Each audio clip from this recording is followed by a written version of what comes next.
Good evening to our viewers in Korea and hello to others watching from around the world. I'm Han Da-eun in Seoul.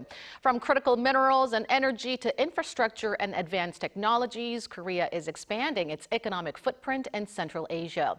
President Yoon Suk-yeol, after yielding tangible results during his visit to Turkmenistan and Kazakhstan, is now in Uzbekistan for the third and last leg of his trip to Central Asia, a region of growing strategic importance. On this episode of Within the Frame, we examine key areas of Korea-Central Asia economic cooperation and future prospects. Joining me in the studio is Shin Sang-hyup, director at Kyung University's Center for Eurasian Studies. Welcome to the program. My pleasure. For additional voice, Sei-wan, professor of economics at Ewha Womans University, joins us virtually. Always a pleasure to have you with us. Thank you for having me today. All right, Professor Shin, I want to start with you. K-Silk Road is one of the key words surrounding President Yoon's tour in Central Asia. First, help us understand exactly what K-Silk Road Initiative is. Yes, K-Silk Road Initiative is a diplomatic strategy taken by the Korean government to strengthen economic ties, relations with 5 Central Asian nations. Actually, this initiative contains blueprint to strengthen the economic ties with these 5 Central Asian countries. So they have 4 main pillars in it. The first one is the resources. As you know very well, these countries have abundant natural resources, mineral resources. Second one is ODA. ODA means the official development assistance. Third one is the government and the private, culture and then private, the level network, exchange, people-to-people exchange. Last one is government and private level networking. Focusing on those, based on this initiative, the Korean government tried to strengthen these 5 the Central Asian countries in the various areas, but depending on the situations of each individual 5 Central Asian nations. Well, hopefully the regional strategy will create a new platform to elevate Korea-Central Asia cooperation to the next level. Professor Kim, give us an overview of the economic relationship between Korea and Central Asia since their formal establishment of diplomatic ties in 1992. Economic relations with Central Asian countries can be summarized in terms of trade and direct investment from Korea to these countries. Korea has been actively engaging in trade with Central Asian countries with a significant focus on Uzbekistan and Kazakhstan, the 2 largest economies in the region.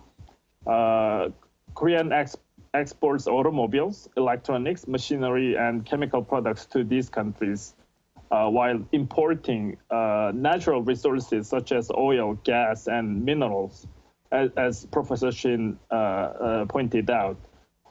Particularly, the trading with Uzbekistan increased more than 2.5 times in last 10 years, up to $1,730 million as of last year. Korea also has been a major investor in Central Asian countries, particularly in sectors like energy, mining, construction, and telecommunications. Korean companies such as Samsung Electronics, LG, Hyundai Motor have established a strong presence in the region. If you have any friends around you from these countries, they know all these companies very well. Korean firms' direct investment size was about $110 million in 2014, but that increased up to $230 million as of 2023. As of last year, Kazakhstan is Korea's 25th largest trading partner, and Uzbekistan is the 26th largest trading partner. But the relative size of and importance of trading with these countries are increasing. So economic cooperation between Korea and key Central Asian nations continue to grow. with trade to 5 major Central Asian countries hitting a record high of $5.6 billion last year. But experts say the figure is still very low compared to the immense economic potential of Central Asia, with investment remaining at extremely low levels compared to the amount in U.S. or China. Which brings us to our next question, Professor Kim. Why do trade and investment between Korea and Central Asian nations still remain weak despite the region's extensive economic prospects? Well, it is true that Central Asian countries' economic importance has been underestimated so far because of some challenges in expanding relationship with these countries. Major reasons are political instability, bureaucratic problems in these countries, and differing regulatory environments that can impact the smooth functioning of Korean firms, businesses, and operations in these countries. I think these problems will be weakened after President Yoon's visit to these countries. So the future of Korea-Central Asian economic relations look promising, with potential growth areas, including green energy, digital economy, and infrastructure development. But it should be pointed out that the continued efforts to enhance trade processes and investment climates will be crucial for further strengthening these ties with Central Asian countries. You mentioned political instability and different regulatory environment as some of the hurdles, but it looks like there is a lot of room for improvement on this front, and Korea should act fast to turn the country's relatively limited engagement with Central Asia into various opportunities. Now, Professor Shin, President Yoon's trip is focused primarily on expanding economic cooperation with Central Asia. Key Central Asian countries, namely Turkmenistan, Kazakhstan, and Uzbekistan. Now, let's talk a little bit about the significance of economic cooperation with the region, especially amid the prolonged war in Ukraine and amid persisting global economic uncertainties. Well, as you pointed out, there was a COVID-19 pandemic, and then the war between Russia and Ukraine started 2 years ago. After these situations occurred, the global supply chain has been, in some sense, changing very dramatically. So, but by the way, Korea's economy is heavily reliant on trade, but the dynamics surrounding trade has been changing very rapidly. So for us, we need the partner which can provide the key mineral resources, for example, because we are one of the largest, very competitive manufacturing we have industries. But we, as you know very well, we do not have natural resources. So if we want to keep the dynamism in our economic development, we need very stable supply of the key mineral, the materials. In this context, the partnership with the the Asian countries seems to be very important. As Professor Kim already mentioned, that these 5 nations have abundant natural resources such as lithium and tungsten and then many other the key critical minerals, which are very important for our manufacturing industries. So as a partner, certainly is very, very important. And second point, the potentiality as a market, as our economic partner, they have a very huge potentiality as our partner, as a market, as destination of our investments, So considering these kind of the situations we're facing in the relations with the Central Asian countries, the importance of these countries as a partner country for us, for our economy, seems to be very, very important, very, very huge. Well, as you highlighted, Central Asia, with its rich natural resources, as well as high geographical significance as well, is attracting major actors in the region like the U.S. and China, and how Korea would navigate through the competition is another vital question. But before we address that question, Professor Kim, energy, infrastructure, and key minerals are at the center of bilateral summits.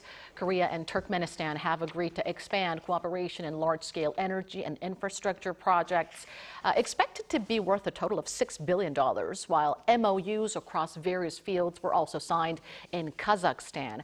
How do you gauge the economic benefits of these agreements, and would it help Korea build a more resilient supply chain? The $6 billion sized economic cooperation with Turkmenistan and many MOUs with Kazakhstan will give significant economic benefits to Korean firms in several different ways. First, that increases export in machinery and equipment because Korean companies use Korean machinery, equipment, and technology for energy projects in these countries.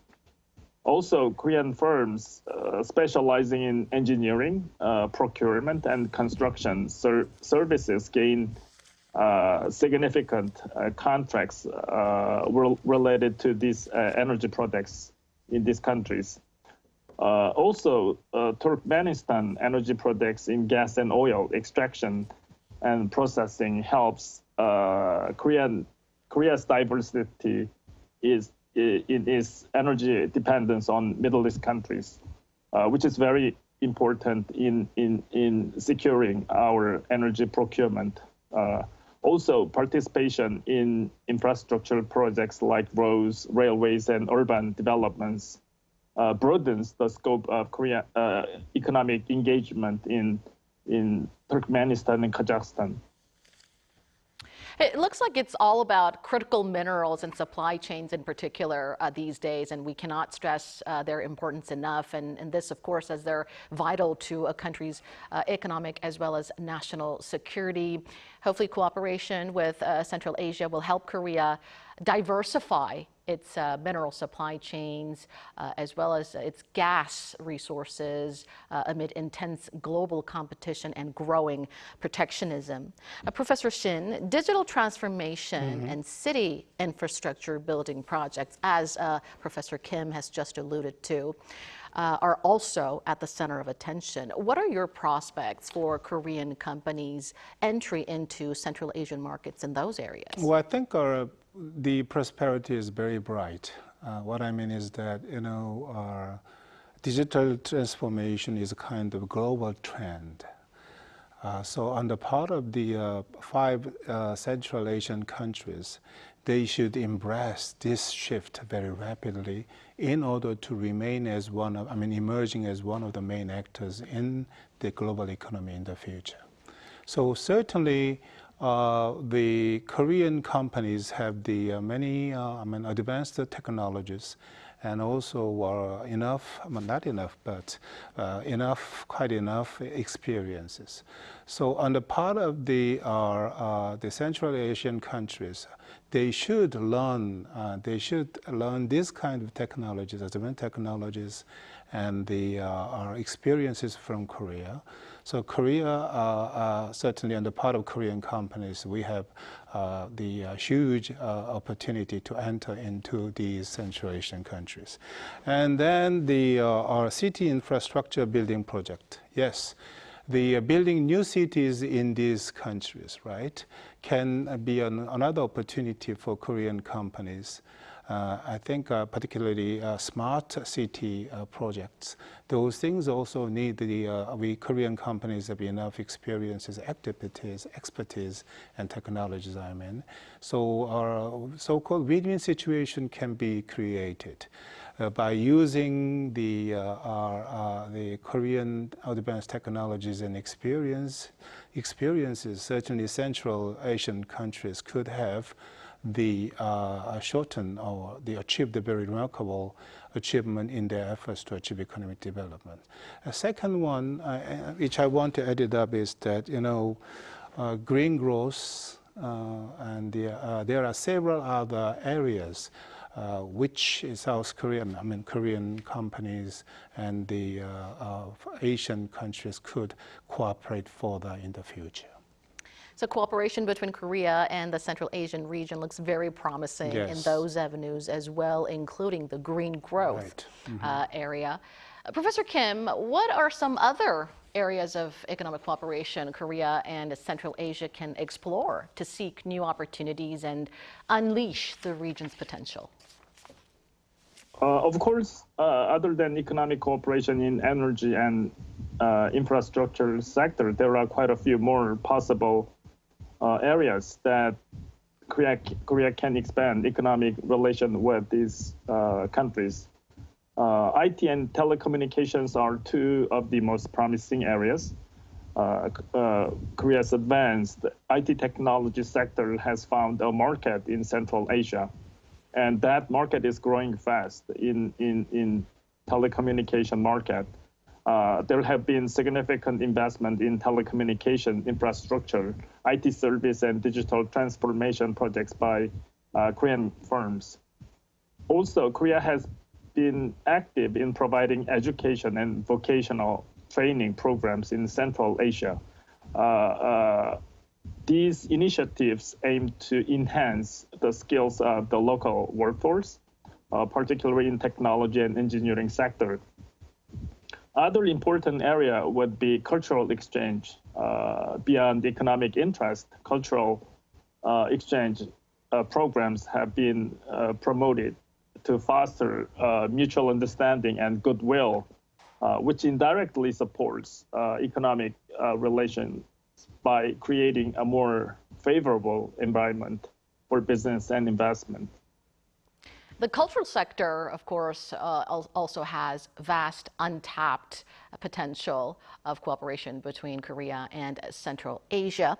Professor Shin, what's your outlook for Korea-Central Asia relations going forward after President Yoon's trip? How can Korea further expand and maintain long-term strategic partnerships with the region? I think the relationship between Korea and the Central Asian countries will be stepped up further on the long-term basis. Particularly after President Yoon's state visit to these countries, 3 out of 5 Central Asian countries. They agreed on the establishment of summits. This is a regular base contact at the high level context between Korea and Central Asian countries. So I think that can be a kind of some turning point in the relations between Korea and Central Asian countries.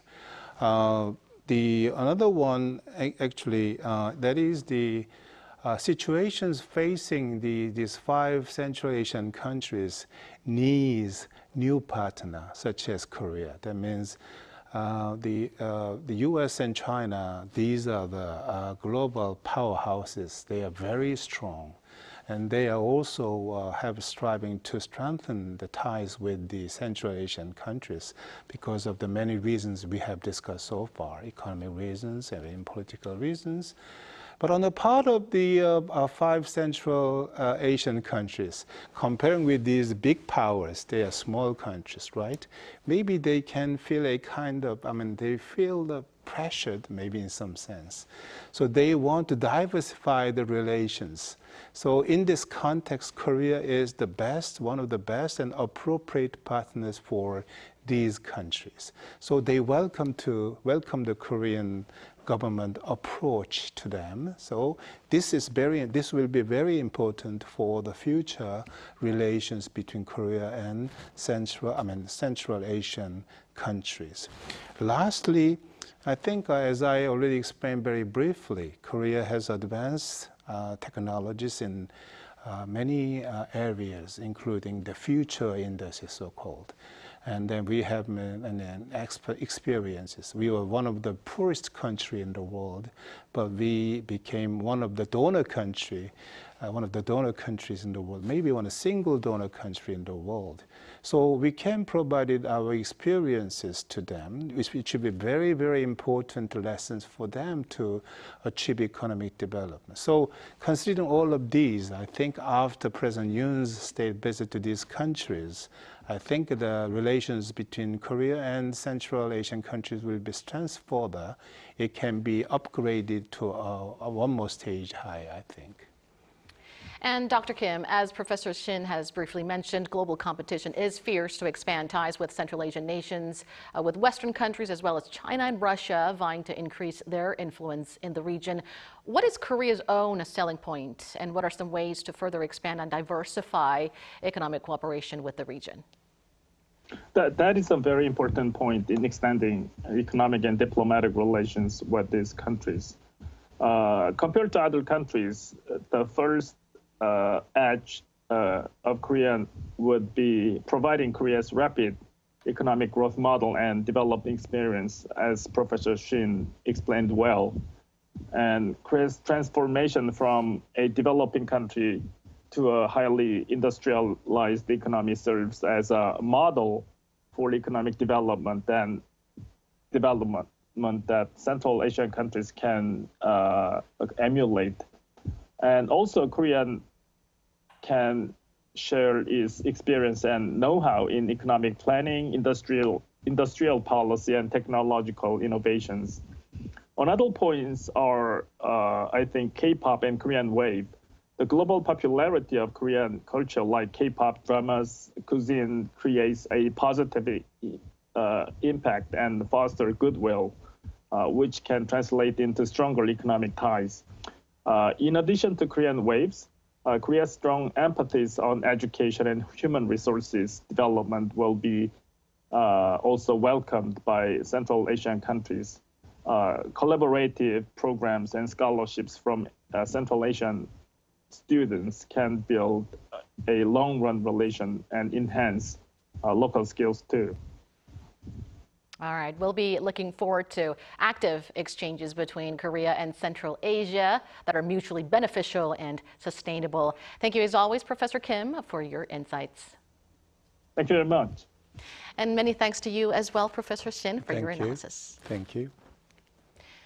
And that brings us to the end of the show. Thank you for watching, and be sure to tune in same time tomorrow to join our conversation. Goodbye for now.